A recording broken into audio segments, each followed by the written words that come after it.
What if what you call love is only a sugar glaze over an ancient storm turning inside you? What if what you repress, what you avoid, is the wave light calling you home? Jung once said the unconscious isn't merely a secret vault, it's an ocean that knows how to find the shore.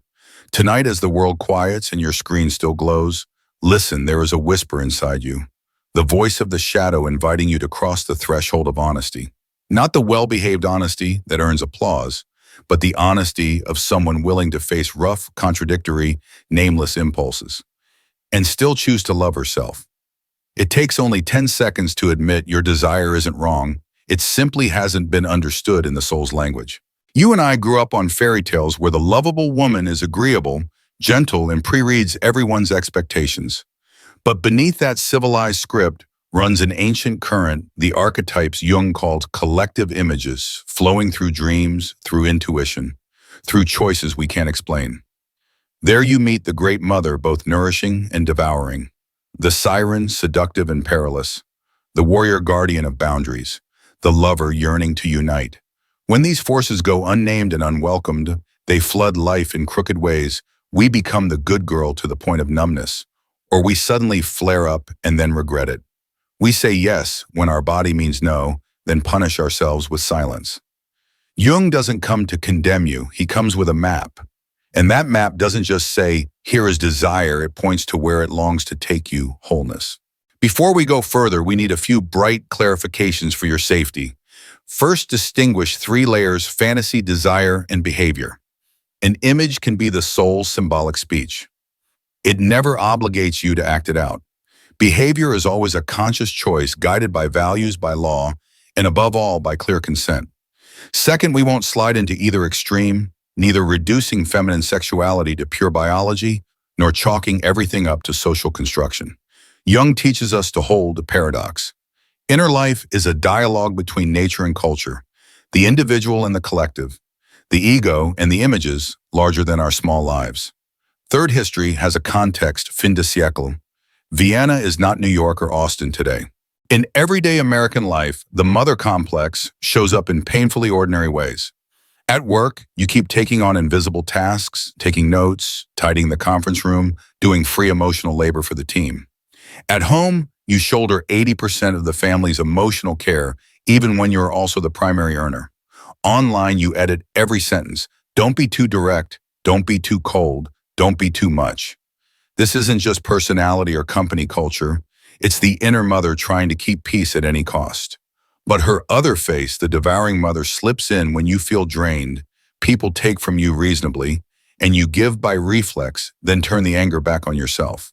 Do you recognize that loop? On the opposite pole is the counter-mother stance. You tense up when someone suggests rest, hate the word gentle, and drive yourself with a steel-hard schedule building a fortress out of achievements. You say, I don't need anyone, then at night lie awake with an unnamed emptiness. Deep down, the mother's voice is still there now, flipped from soothing to judging.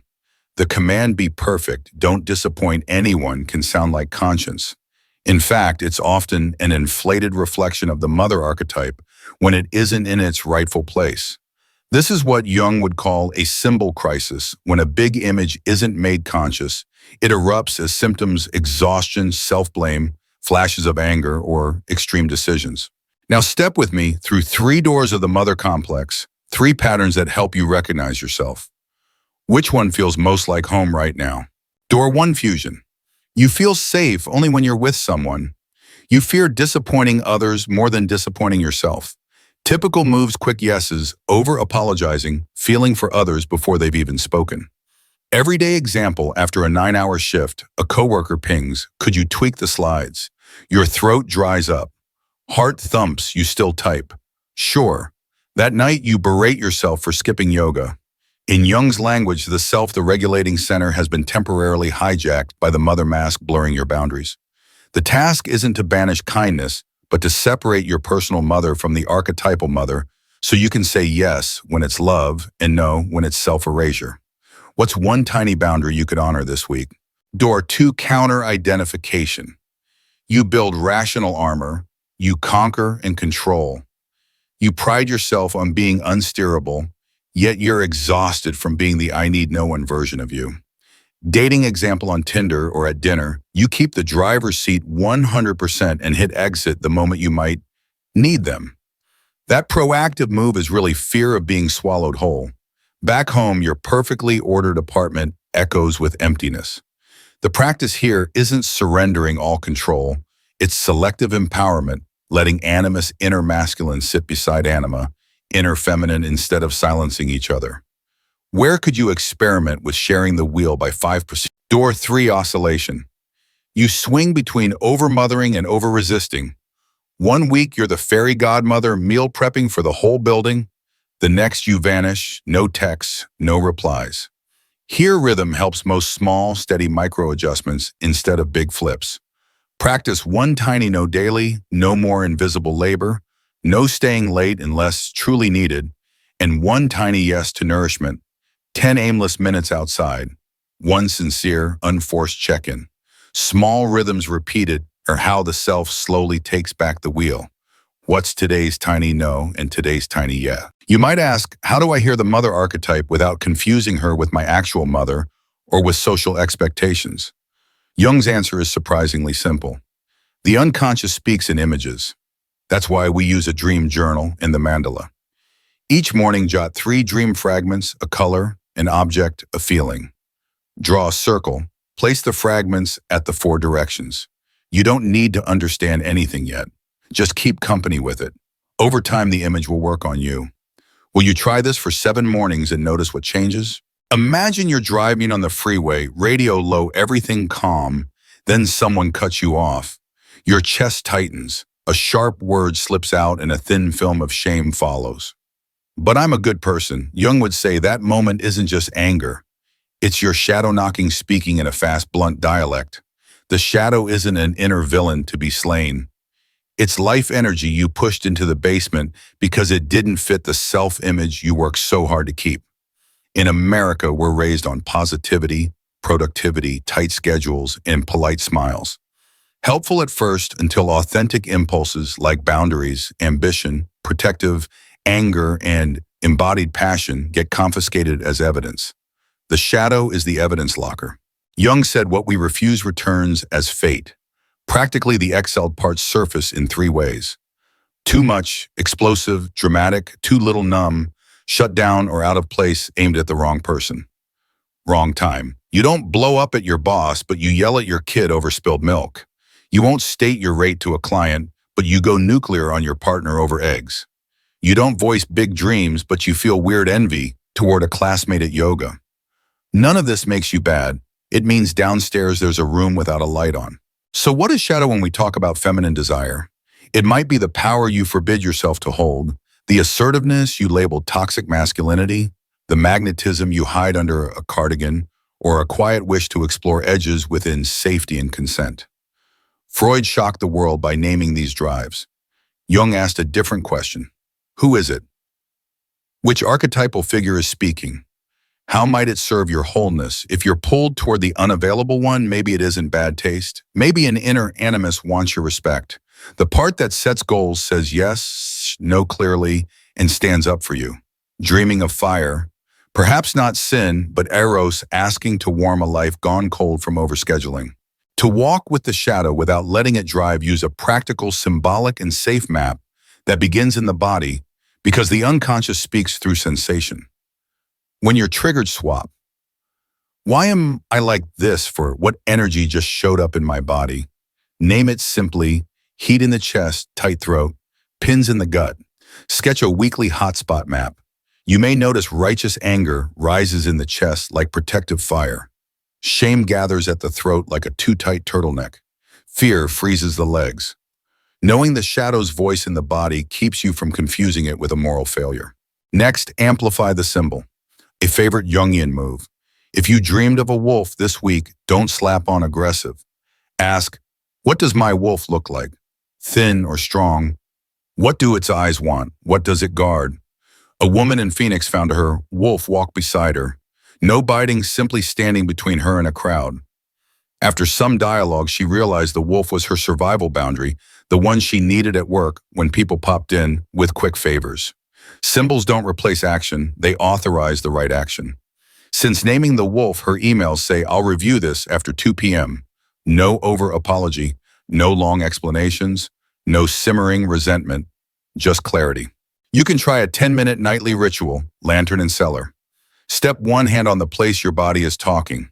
Step 2, write 5 raw lines starting, "The part of me that awing wants." Step 3, close your eyes and imagine walking downstairs with a lantern. The cellar door is locked, but the key is in your pocket. Step 4, open. Invite a figure out. Warrior, lover, nun, or wild child. Ask 3 questions. What are you afraid of? What are you protecting? What is one safe, consensual, values-aligned action I can take in the next 24 hours? Step 5, thank them, close the door. Exhale. This is living dialogue, not rehearsal for behavior. Anything you enact in life must align with consent and boundaries. A few everyday snapshots. A Houston nail salon owner was sweet with customers but prickly with staff. In her weekly mandala, a red triangle kept showing up in the right corner. She realized it was an arrow of anger pointing at mushy customer requests. The next week, she posted a clear service menu with prices at the front desk, and the misdirected anger vanished. In Minneapolis, a high school teacher cried when she discovered she liked being led. She judged that as anti-feminist weakness. In dialogue with shadow, she saw it as legitimate rest from 24/7 responsibility when held in a frame of mutual consent, safety, and respect. Naming correctly doesn't drop your standards. It helps you choose the right frame. To make this whole picture honest, we have to place desire's shadow in relationship context. Post-Freud analysts Horny Klein, the attachment schools remind us that what we label dark impulses often trace the circuitry of unmet bonding needs. If you only fall for the one who won't stay, your shadow may be holding a child part used to distance. The old script is the only way it knows to keep you safe from being left again. Acknowledging this isn't about blaming the past. It's about changing strategy from reenacting to creating new bonds. When the shadow is heard, core needs to be seen safe and respected can be met in adult relationships instead of chaos. Another, expansion, diversity, and culture. A Mexican-American woman in El Paso will meet a different shadow than a Black woman in Atlanta or a Vietnamese immigrant in California. Faith, race, class, and social biases build different basements. So skip the Instagram comparison game. Ask, in my community, what gets labeled too much? That's actually my vital force. What's called too little? That's actually my need for rest. The right questions light your own cellar door. And safety first, distinguish fantasy, desire, and behavior. A fantasy doesn't obligate performance.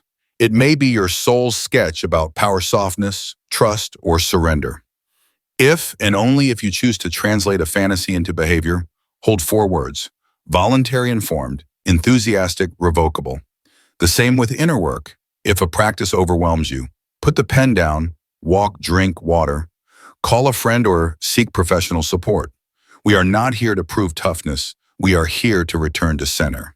1. A gentle community step. In the comments, 1. Name one body sensation you notice when triggered, e.g. heat in chest. 2. 1 recurring dream or imagination symbol, e.g. wolf, broken bowl wave. And 3. 1 small, safe, values-aligned action you'll take in 24 hours to honor that part. G. Answer email in your window. Say I'll reply later instead of reflexive yes. Respond to others with kindness. Your simple acknowledgement could be someone's lantern tonight. When the shadow starts speaking human, something strange happens. Disruptive energy turns into fuel. Protective anger becomes courage. Envy becomes a compass pointing toward desire. Shame melts into a sturdy virtue, knowing yourself, your limits, and your gratitude.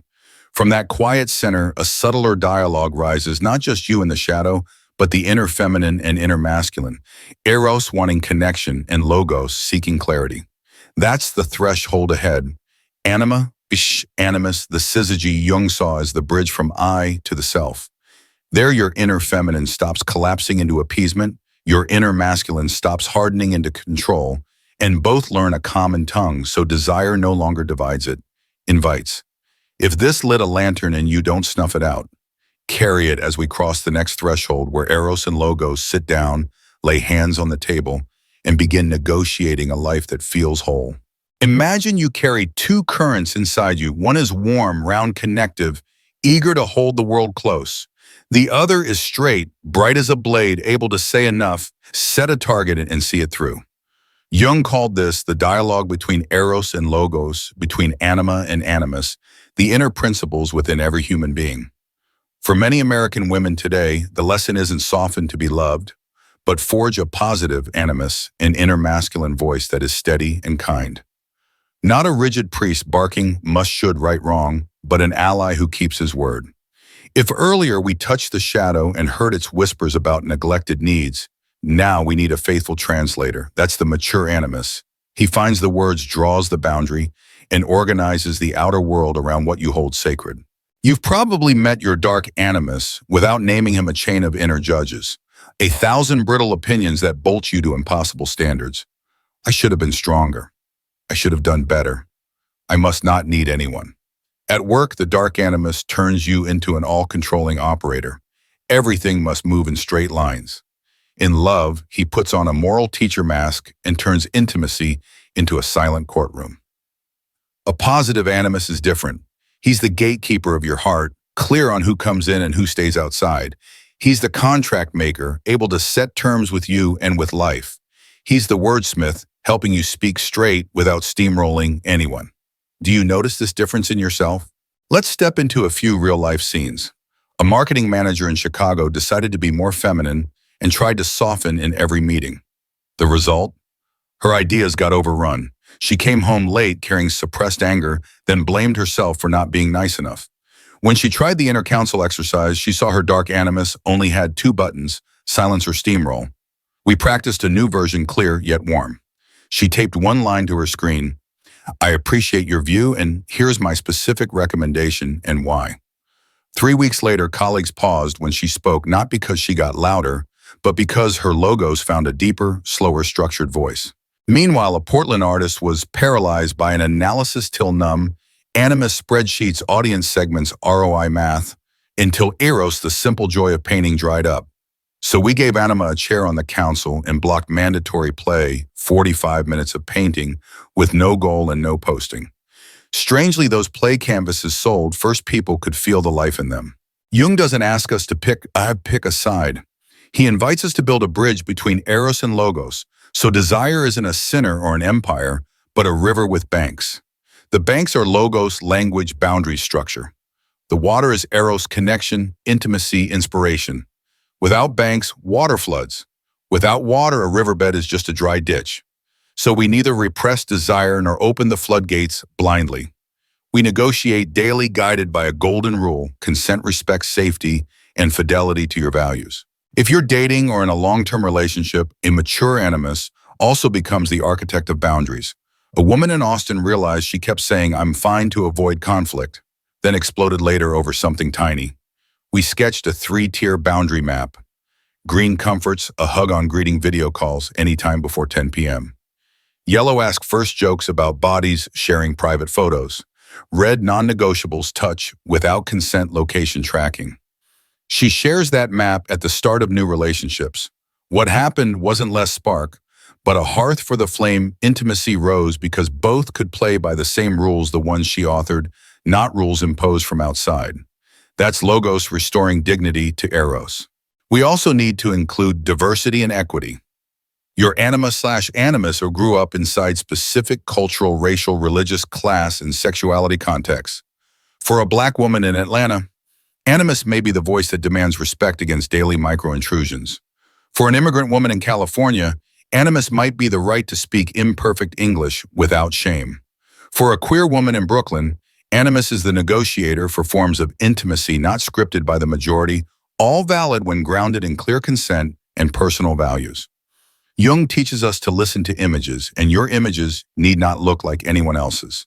That's not a problem. That's the point. Let's keep this practical. Here's a 1% animus toolkit for 7 days, 1 action per day to build rhythm. Day 1, write a polite no sentence and use it once. Day 2, set specific times to reply to messages. Honor them. Day 3, draft a closeness menu of 3 desires, a 2-minute hug, 20 minutes of talk with phones away. Lying down to listen to music and share it with someone you trust. Day 4, name one invisible task you do at work and ask to distribute it fairly. Day 5, create an end-of-work ritual. Blow out a candle, close the laptop to tell your body, now we live. Day 6, practice one sentence, one need. I love being near you, and I need 30 minutes of quiet before we go out tonight. Day 7, take a 20-minute walk with no headphones so logos can settle and Eros can hear itself again. To ground this even more, try the 3 chairs, simple, powerful chair, one enigma, hand on heart, ask, what makes me feel alive? Write 3 warm body temperature desires, hold gaze, touch, stillness, play. Chair 2, animus, hand on belly, ask, what protects that life? Write 3 specifics, time windows, rules, model phrases. Chair 3, self, the harmonizing center. Look slightly upward, exhale, impair 1 desire with 1 unanimous condition into a 24-hour ritual. Example, I want closeness tonight. I'll open with, do you have space for closeness this evening? If not, we can plan for check. 1 clear sentence can free you from hours of guesswork and disappointment. Community moment, join in now. 1. Post 1 model sentence you'll use this week to protect your inner life. 2. Share 1 small ritual that helps Eros breathe, a warm shower before bed, 5 minutes of candlelight and journaling. 3. Name 1 red tier boundary you'll keep with your whole heart and your logos. When you see each other's posts, don't argue right, wrong. Answer with 1 witnessing line, I see you. A community that bears witness to one another's boundaries changes the air of the entire internet room. When anima and animus speak like adults, no one needs to shout. A clean inner space appears where desire has a name, boundaries have words, and love has a hearth. From that space, a quiet symbol returns the circle. It isn't far off mysticism. It's your morning mug sipped slowly, the ring you wear as a promise to yourself, the mandala drawing waiting for you to place scattered pieces into a center. That's our doorway to the next chapter. Ritualizing the path through dreams, mandalas, and living dialogue, active imagination. So we don't just understand the self, we embody it until you can feel its heartbeat every day. If your chest just softened a notch, carry that breath into what comes next. We'll craft small, beautiful, durable rituals. So Eros and Logos don't just debate, they build an inner home together. When Eros and Logos have finally taken their seats at the same table, what we need next isn't another speech. It's a kitchen, a place where the fire can live and meals are cooked every day. Jung called this space a temenos, a safe circle where our dialogue with the unconscious can unfold without being smothered by the rush of life. This part 4 is how we ritualize the journey, bringing dreams, mandalas, living dialogue, and micro-rhythms into the calendar, so desire stops behaving like a fickle wave and becomes a river with banks, a direction, and sunlight on its surface. This isn't a magic hack, it's the soul's gentle labor. Start with rhythm. Real transformation happens in rhythm, not in random bursts. Pick a small daily window, 15 minutes, like brushing your teeth. Call it the circle. No altar or incense required, just at a chair, a notebook, a pen, and a commitment that these 15 minutes belong to truth. Sit down, place a hand on your heart, and ask, which part of me needs to be heard today? The answer doesn't have to be pretty. It might be a sigh, a patch of color, a lone word, tired. Jung would smile. The unconscious speaks in images and sensations before it speaks in arguments. From that circle, touch your dreams as handwritten letters from the unconscious. Many Americans dismiss dreams as mental clutter. Jung saw them as vital internal intelligence. On waking, jot the first 3 fragments. You remember a stairwell, the smell of rain, a small bird. Don't analyze yet. Feed the dream the way you'd feed a hatchling, lightly, regularly, with trust. A woman in San Diego dreamt of a leaking boat the same week she was about to take on a new project with an already packed calendar.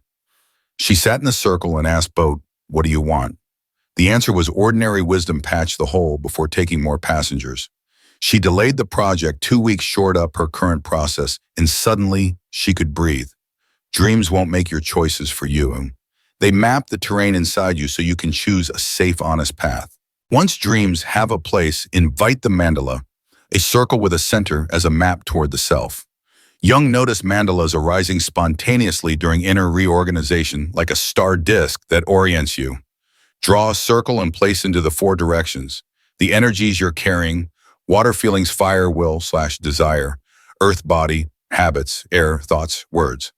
An ER nurse in Oklahoma wrote exhausted in earth, longing for touch and fire. I must be strong in air. Unclear sadness in water. Seeing the whole, what had been invisible became obvious. Air was crushing water, earth was drained. Fire was off stove. She set a 24-hour ritual phone off 30 minutes before sleep. Earth, 3 sample phrases to ask for touch, fire plus air, and 1 short sad song to let herself cry in 5 minutes water. A mandala isn't wall art, it's an operating system for energy allocation. From dreams and mandalas, step into living dialogue, what Jung called active imagination. You're not analyzing yourself, you're inviting a figure to speak. Tonight you might call in the warrior she who once protected you with hardness and is now tired. Ask, what are you afraid of? What could I do in the next 24 hours that's safe, consensual, and honest with my values? Don't demand philosophy. Wait for a small instruction. Say no to email after work. Eat lunch in the sun.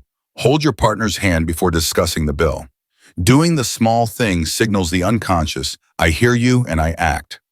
Over time, trust opens doors to other visitors. The creator, the quiet teacher, the free child. Each meeting becomes a micro-contract between eros and logos. 1 desire, plus 1 condition, but 1 small behavior. To keep all this steady, we need 2 safety frames. First, consent and boundaries. Even inside your inner life, you're allowed to say, that's enough for today. An image can be acknowledged without being enacted. Any behavior needs 4 things: voluntariness, informed choice, enthusiasm, and reversibility with others and with yourself. Second, diversity and context. The ritual life of a single mom in Detroit won't look like that of a Miami entrepreneur. A Mexican Catholic's practice won't mirror that of a Jewish New Yorker or a queer woman in Seattle. Don't let Instagram dictate your sacred shape. Jung asks us to follow the images that arise naturally in us. That's the soul's native language. Now a few everyday stories about how the sacred and the ordinary can share a life. In Boston, a law student with insomnia kept sketching a clock with no hands during her circle time. One night, in active imagination, the clock stepped forward and whispered, I want time with an edge. She laughed. It sounded like a lawsuit. But the next morning, she created the edge at 10 p.m. A red line laptop, closed phone to airplane mode. The week after sleep, rounded out grades held steady, and her relationship with herself softened. In Santa Fe, a painter kept dreaming of desert and assumed it meant she'd dried up. In dialogue, the desert said, I am wide, not empty. Put a cactus in the studio. That tiny act rewrote her schedule: 3 solitary painting days, 2 social-facing days. The work bloomed again. When you translate symbols into small behaviors, life starts to retune itself to the self instead of dragging you by habit. If these practices stir heavy trauma memories, panic, or thoughts of harming yourself or others, pause the self-led exercises and connect with trained support. Jung's rituals don't replace therapy. They travel alongside it, giving you language, rhythm, and kindness toward yourself as you go. Give your journey a social shape too. The soul flourishes in communities that listen. Create a little community pottery right under the comments. Share 1 symbol you met this week on boat, desert, cracked bowl. 1 24-hour action to honor it: delay, patch water, speak. And 1 sample boundary phrase: brief, clear, warm. Reply to others with 1 acknowledgement and 1 open question. We don't fix each other. We witness each other. That kind of circle becomes an extended temenos, the big ring that helps all the small rings breathe easy. Wondering, how do I measure progress? Choose soft indicators, not hours meditated or pages journaled, but 3 questions. Am I more honest? Am I kinder to my body? Am I setting boundaries in a voice that's warm and clear? If your answers drift from sometimes toward often, your kitchen fire is warming. And if you fall out of rhythm one day, treat it as a message, not a sentence. Return to your 15-minute circle. Write 3 lines, draw a small circle, relight the stove.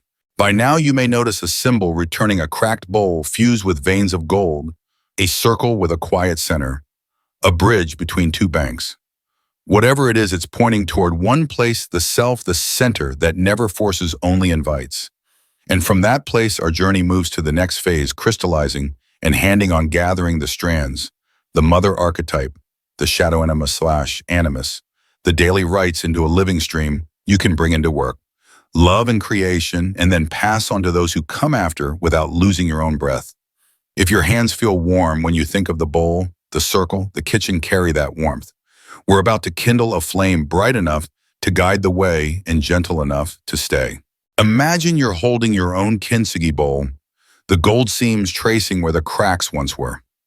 Part 5 is the moment we place that bowl back on the table of everyday life, not only healing within, but letting it crystallize into choices, relationships, work, and art.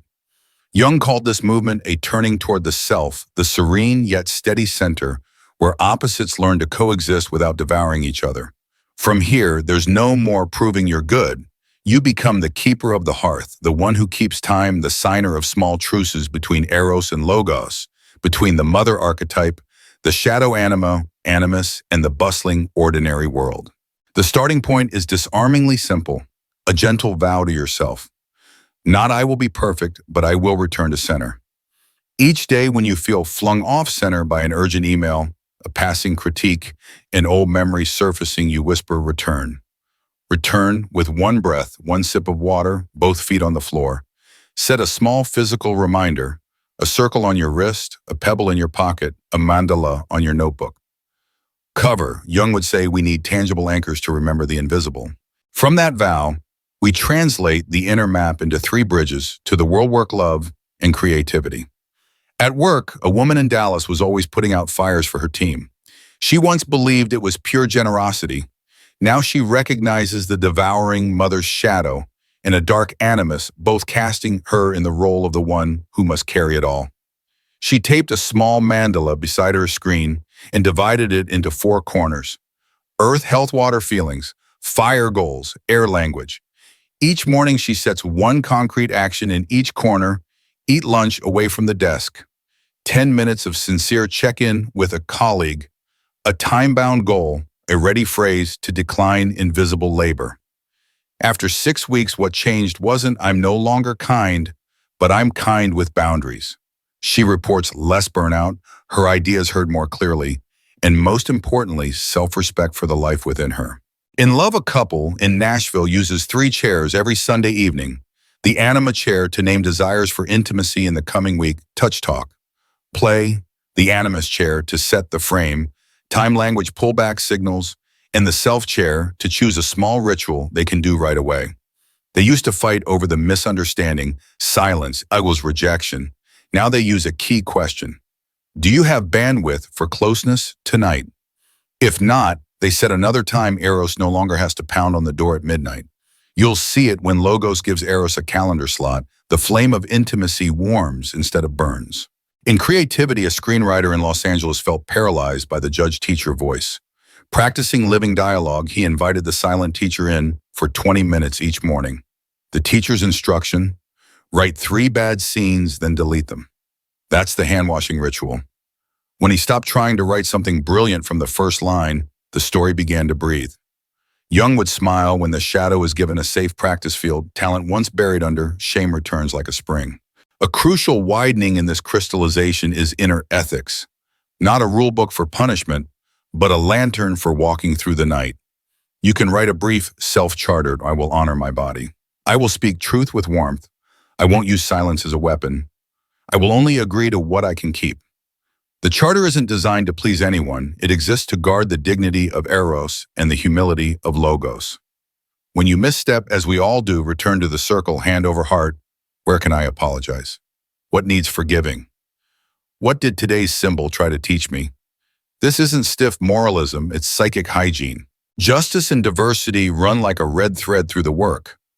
Crystallizing doesn't mean imposing one aesthetic mold on all women.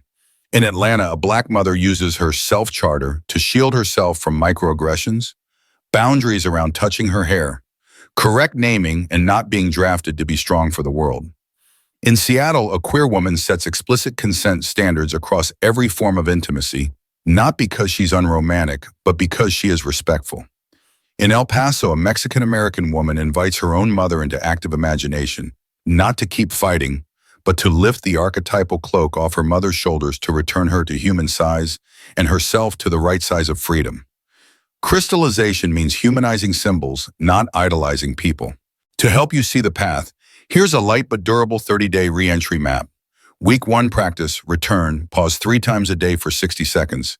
Breathe ground, ask, who is speaking in me? Week 2 practice, language, prepare 3 boundary phrases, try 1 each day. Week 3 practice, ritual, 1 15-minute dream sajap mandala session, then a 24-hour action that honors the symbol. Week 4 practice, transmission. Write a short letter to me from 6 months ago, share 1 piece of your journey in the comments, and if safe, invite a partner, family member to try the 3 chairs with you. After 30 days, you don't become someone else. You simply stand taller in your own life. Of course, the river will grow muddy again on some days. If you reach a red alert point, prolonged insomnia, panic, flooding, trauma memories, self-harm thoughts, set the self-guiding practices aside and seek professional support.